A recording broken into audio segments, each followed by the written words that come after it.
Est-ce que toi, tu es aidant? Est-ce que en tant qu'aidant, tu te sens débordé, tu te sens émotionnellement épuisé, t'en peux plus, t'en as ras-le-bol. T'as juste qu'une envie, c'est que tout s'arrête. Voilà, t'as fait ton chemin de croix, t'en peux plus. Est-ce que t'en es là dans ta vie d'aidant? Ou est-ce que tu te sens incompris? Voilà, t'en as marre d'entendre les phrases de «Oh mais c'est rien, tu sais, toi t'es fatigué, mais lui il est malade». Ou «Ouais mais tu sais, par rapport à ce qu'il vit, tu dois être un petit peu plus compréhensive». Ou, est-ce que toi tu en as marre de toutes ces phrases, de tous ces gens bien pensants qui pensent justement à juste titre t'aider mais qui t'aident pas? Où est-ce que t'en es dans ton rôle d'aidant? Où est-ce que toi tu as envie d'aller?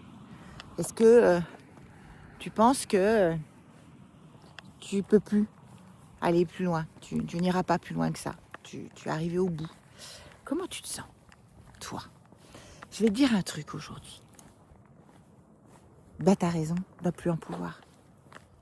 T'as bien raison de dire stop. T'as bien raison de dire j'en peux plus, j'en ai marre, je veux que ça s'arrête. Ouais, t'as le droit. Peut-être qu'on te l'a pas dit, mais t'as le droit. T'as le droit aussi de baisser les bras. T'as le droit de pleurer. Ouais, t'as le droit. À des moments particuliers. C'est vrai que de pleurer devant la personne que t'accompagnes, c'est peut-être pas la meilleure idée. Mais t'as aussi le droit de lui montrer que tu souffres, que t'es pas une machine. Et t'as le droit de le montrer aux autres. Et s'ils le comprennent pas, c'est leur problème. C'est pas le tien. Toi, tu fais au mieux. Tu fais au mieux pour toi, tu fais au mieux pour lui. Tu portes tout, toute la journée. Tu portes la maladie, tu entends tout comme lui. Les commentaires des médecins, les commentaires des infirmières. Des fois, tu en entends même plus parce que toi, tu attends dans le couloir que quelqu'un arrive. Quand monsieur ou madame est dans sa chambre pour enlever la chimio ou pour le débrancher ou pour débrancher une dialyse ou pour... Souvent, quand j'étais infirmière et que j'étais dans les services, je voyais les aidants, les familles qui étaient dans les couloirs et je disais à mes collègues, parlez moins fort parce que là, elles entendent tout. C'est pas leur rôle. C'est pas leur place. Voilà, c'est difficile déjà pour eux de vivre ça. Donc, est-ce que toi, des fois, tu es cette personne dans le couloir qui aurait juste envie d'une chose, c'est de mettre la main sur ses oreilles et de plus rien entendre, de plus rien vivre et juste de téléporter à 100 millions de kilomètres plus loin? Est-ce que tu as envie de ça? Alors moi, ce que je peux te dire, c'est que un jour, la maladie, elle s'arrêtera d'une manière ou d'une autre. Un jour, tu vas te retrouver face à une personne que tu ne connais pas. Un jour, la maladie aura tellement fait son œuvre que tu ne la reconnaîtras plus. Tu te diras, mais c'est qui? Toi aussi, ça t'arrive, je suis sûre, de ne pas reconnaître ton malade. Toi aussi, ça t'arrive de dire, j'aime pas cette personne qui est devenue. C'est pas la personne que j'aimais, mais je l'accompagne quand même parce que, au fond de moi, je l'aime. Parce que on a toujours l'impression que l'être aimé, il va redevenir l'être aimé, mais il ne redevient pas l'être aimé. Il devient une nouvelle version de l'être aimé. Alors, ça peut super bien matcher, comme ça peut ne pas matcher. Ni avec toi, ni avec les autres, ni avec sa vie. Mais la maladie transforme les gens. La maladie, elle transforme tout. La maladie, elle chamboule tout. C'est un tsunami, la maladie. Moi, j'accompagne le malade et toute la famille. Donc, à moi, vous pouvez me tout me dire. C'est souvent ce que je dis aux gens quand j'arrive dans une nouvelle famille. Voilà, je vais vous accompagner, moi et votre famille. Voilà, le malade et votre famille. Donc, je prends le temps. Quand je vois une personne qui n'est pas bien, je prends le temps. Je prends le temps d'expliquer les choses. Je prends le temps d'écouter. Parce que, effectivement, la maladie, ça détruit tout. La personne peut devenir avec la peur agressive alors qu'elle était d'une gentillesse pas possible. La maladie peut le rendre agressif. La maladie peut le rendre... Ça peut être aussi énervant d'avoir une personne qui, toutes les 2 minutes, vous redemande la même chose parce qu'il ne sait pas, parce qu'il ne sait plus. Parce que, effectivement, Tata Paulette, il ne sait plus qui c'est, Tata Paulette. Voilà, il ne sait plus. On va manger chez Tata Paulette. Ah oui, c'est qui? Puis on fait quoi à midi? Puis on va où à midi? Voilà. Et c'est comme ça toute la journée. Alors moi, quand je passe, ça dure 10 minutes, un quart d'heure, max, une demi-heure pour les gros soins. Et déjà, des fois, au bout d'une demi-heure, quand on a répété 10 fois la même phrase, c'est compliqué. Mais quand c'est les dents qui est là toute la journée, c'est hyper compliqué, c'est hyper stressant. Et on se sent hyper culpabilisant de se dire, mais putain, j'y arrive pas, quoi. j'ai envie de le baffer. J'en ai marre, j'en ai ras le cul. Qui me répète 100 fois la même chose, qui me dit 100 fois qu'il a mal, que voilà. Et moi là-dedans. Et moi. Est-ce que ça t'arrive de dire ça en tant qu'aidant? Et moi, bordel, qui s'occupe de moi? Eh ben toi, c'est à toi de t'occuper de toi. Voilà, c'est le tips que je vais te donner aujourd'hui. Le conseil, c'est occupe-toi de toi. Je sais que moi, en tant qu'infirmière, donc comme je disais, je m'occupe des gens, je m'occupe de la famille, mais je ne peux pas rester toute la journée avec les gens. Je suis coach et hypno, j'accompagne des gens face à la maladie. J'accompagne les aidants. Parce que je me suis effectivement rendu compte qu'en tant qu'infirmière, il y avait là un manque pas possible. Il y avait une erreur de casting sur le fait que les gens n'étaient pas, les aidants, ils sont pas vraiment aidés eux. Hein. Voilà, ils aident, mais ils sont pas aidés. Il n'y a pas trop de structure pour les recevoir. Voilà, quand ils font quelque chose, donc elle se fait pas. Elle s'embête pas, celle-là. Elle va chez le coiffeur alors que son mari lui il est en chimio. Bah dis donc. Et des fois même le personnel soignant est un peu sarcastique avec ça. Donc ouais, je trouve que vraiment l'aidant, il a une position, il est mal considéré. Alors quand effectivement malheureusement la maladie est plus forte et que le décès arrive, ah ben là à l'enterrement, alors là on les entend, hein, les bonnes langues. Oh, putain, elle était tellement gentille avec lui. Oh, qu'est-ce qu'elle l'a aidé. Oh là là là là. Oh là là là là. Oui, sauf que en attendant, pendant toute la maladie, on n'a vu personne. On n'a vu personne. Et dans la même phrase, ils vont vous dire qu'est-ce qu'elle l'a aidé, mais ils vont surtout vous dire, ouais, bon, elle l'a aidé, mais elle allait quand même souvent chez le coiffeur, hein. Voilà, par exemple. Ou elle sortait avec ses copines, hein. Dites donc, pour dire qu'elle avait un mari malade à la maison, elle sortait avec ses copines. Ouais, d'accord. Donc, moi, je me rends compte qu'en tant qu'infirmière, qu'il n'y a pas beaucoup de structure, il n'y a pas beaucoup d'aide, il n'y a pas beaucoup de... On leur propose rien aux aidants. Voilà. Moi, j'ai cherché pour les gens que j'accompagne en tant qu'infirmière, j'ai cherché des structures, des choses pour aider mes aidants. Et ben, j'ai pas trouvé. J'ai pas trouvé. Voilà. Il y a bien un café des aidants dans un village un peu plus loin. Mais voilà, quand j'ai envoyé quelqu'un, elle m'a dit ouais, c'est morbide hein, le truc. Hein, voilà, quand tu as 50 ans, 60 ans et puis que tu n'as que des gens qui accompagnent, généralement c'est des personnes âgées hein, qui ont le temps de venir parce que les aidants ils travaillent, les jeunes. Donc vous avez la personne âgée qui accompagne son mari ou sa femme qui a 80 ans, bon bah c'est plutôt c'est morbide quoi, voilà. Donc ils n'y retournent pas. Et on leur propose pas de suivi psy, de choses comme ça. Et effectivement, ils n'ont pas forcément de problème psy. Ils ont des problèmes de j'arrive plus à m'adapter au changement de la personne que j'ai en face de moi. J'arrive plus à m'adapter au poids de la maladie. J'arrive plus. Vous avez vu ce beau soleil derrière moi, c'est magnifique.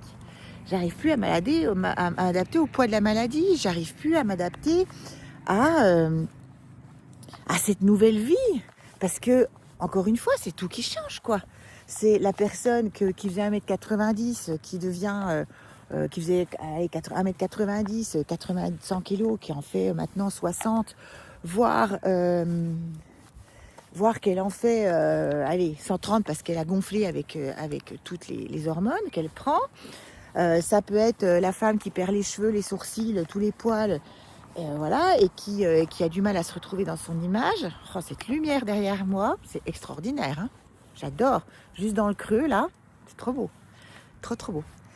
Ça peut être les désirs de la personne qui change parce que quelqu'un de malade, effectivement, il a tous ses désirs qui changent, quoi. Voilà, il a la maladie, le détruit à petit feu, détruit en tout cas la version qu'il était, et pour en mettre une autre, hein, qui est bien souvent meilleure. Voilà, mais en tout cas, nous, en tant qu'aidants, on se retrouve avec une personne qu'on connaît plus en fait, qu'on connaît plus en face de nous. C'est une personne qui a plus les mêmes centres d'intérêt, qui a envie d'autre chose. Alors si c'était une personne qui sortait beaucoup, là, elle a peut-être envie de calme, de bouquins, de choses comme ça. Si c'est une qui était très calme, peut-être qu'elle a envie de sortir. Si c'est une personne qui bougeait pas beaucoup, elle a envie de voyager. Enfin, c'est des gens qui découvrent que ils ont failli mourir et qu'ils n'ont qu'une vie et qu'ils ont envie d'en profiter. Voilà. Donc nous, on se retrouve avec quelqu'un qu'on ne connaît pas et c'est pareil. Il faut s'adapter. Et puis, malheureusement, encore une fois, quand la vie emmène cette personne, quand la maladie l'emporte, et ben, il faut aussi apprendre à l'aidant à construire sa vie sans elle. Voilà, parce que quand on a été au chevet de quelqu'un pendant des mois, des années, à ne faire que ça, que toute sa vie tourne autour de la maladie, autour de cette personne, et du jour au lendemain, il y a le vide, ben c'est horrible. C'est horrible parce que ces gens-là, ils n'ont plus aucun repère, ils ne savent plus du tout quoi faire de leur vie, ils sont perdus. Voilà, ils sont complètement perdus. Ils sont d'une tristesse, évidemment, puisqu'ils ont perdu l'être aimé, mais en même temps, alors ils ont ce soulagement pour ceux qui vraiment ont vu la personne souffrir et qu'il y a un moment, bon bah, on ne demande qu'une chose, c'est que ça s'arrête pour eux. Donc ils ont cette culpabilité d'avoir voulu que ça s'arrête pour eux parce qu'ils souffraient trop. Et ils ont aussi ce moment où ils savent plus quoi faire. Voilà. Avant, toute leur journée était réglée, ils se levaient à telle heure pour s'occuper de leur malade, ils donnaient les cachets, ils faisaient ceci, ils faisaient cela. Et là, du jour au lendemain, ben, ils ont 24 heures, il n'y a plus qu'eux, quoi. Il n'y a plus qu'eux, il y a tout qui leur rappelle la maladie, parce qu'il y a le lit, il y a les vêtements, il y a l'odeur, il y a tout qui leur rappelle la maladie. Mais en attendant, ils sont seuls. Donc, ils sont perdus. Et là, il faut les aider aussi. Il faut leur montrer qu'il y a autre chose, qu'ils peuvent à nouveau repenser à eux, qu'ils ont le droit, que c'est normal. Comme ils ont le droit de penser à eux quand la personne est là et qu'elle est malade, que c'est très important qu'eux soient bien dans leur basket pour qu'ils puissent accompagner le malade. Un soignant doit être aussi très bien dans sa tête pour pouvoir accompagner quelqu'un. Un coach doit être très bien dans sa tête pour pouvoir accompagner quelqu'un. Il faut continuer le travail sur soi tout le temps. Moi, en tant que soignant, je travaille sur moi en permanence. Voilà, parce qu'il n'y a que comme ça que je peux accompagner correctement les gens en travaillant sur moi. Voilà, en étant bien, en apprenant tous les jours des choses pour m'équilibrer, pour libérer mes émotions, pour libérer mes peurs, mes souffrances, enfin tout ça. Voilà, et ben les aidants, il faut qu'ils travaillent sur eux, il faut qu'ils libèrent toutes ces pertes, hein, parce que c'est tout des pertes. Ils ont perdu la personne qu'ils aimaient, mais ils ont perdu une vie qu'ils avaient avec eux, un système de vie qu'ils avaient avec eux, un rythme de vie. Ils ont perdu peut-être des amis, peut-être aussi parce que la maladie, elle fait le tri autour de soi. Hein. Il y en a qui ont très peur de la maladie, donc vous ne les voyez plus. Ils ont perdu peut-être un côté financier. Enfin, on perd, la maladie, c'est des pertes, c'est des pertes, c'est des pertes, c'est des pertes. Mais on y gagne aussi d'un certain côté. Mais ça, il faut du temps pour l'apprendre, pour l'accueillir et l'accepter. Il faut beaucoup de temps. Moi,